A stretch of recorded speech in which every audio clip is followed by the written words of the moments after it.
This MIT professor shares her testimony about how she turned to Jesus. Check it out. I grew up in a family that was not practicing any religion, and I declared myself an atheist at an early age.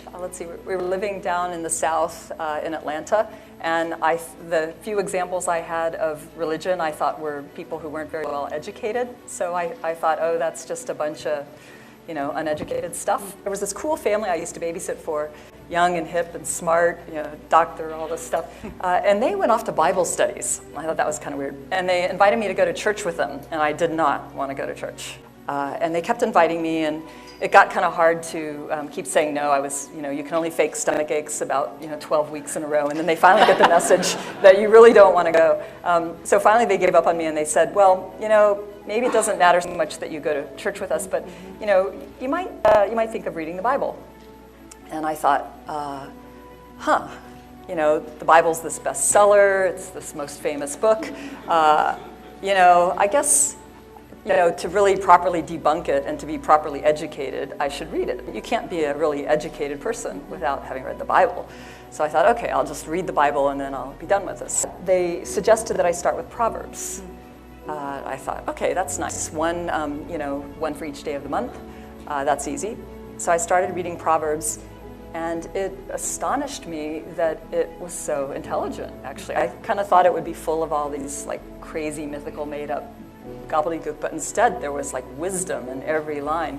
And it really opened my eyes that my belief that all of this was stupidity was just not proper. So I read it, and as I was reading, it started changing me, I have to say. I felt that the ideas and attitudes I had needed revising. I actually started to believe in God, but I didn't want to let anybody know because it wasn't consistent with what I wanted to be.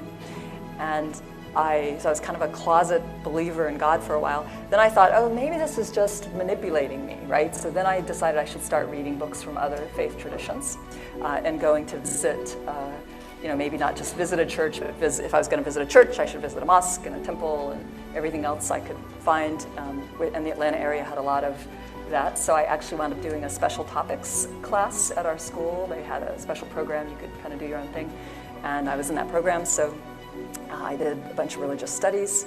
And through this process, I went from being sure there was no God to thinking, who am I to say there's no God, to holy cow, I think there's not only a God, but this God is revealed to us through the scriptures, and then there's Jesus, the question of Jesus to deal with. And that one took a little bit longer for me, but then I have there's an extraordinary amount of evidence for the person of Christ, not just historically, but in terms of the impact on people's lives. And so now I personally know that impact. If you like to hear faith testimonies, follow or subscribe.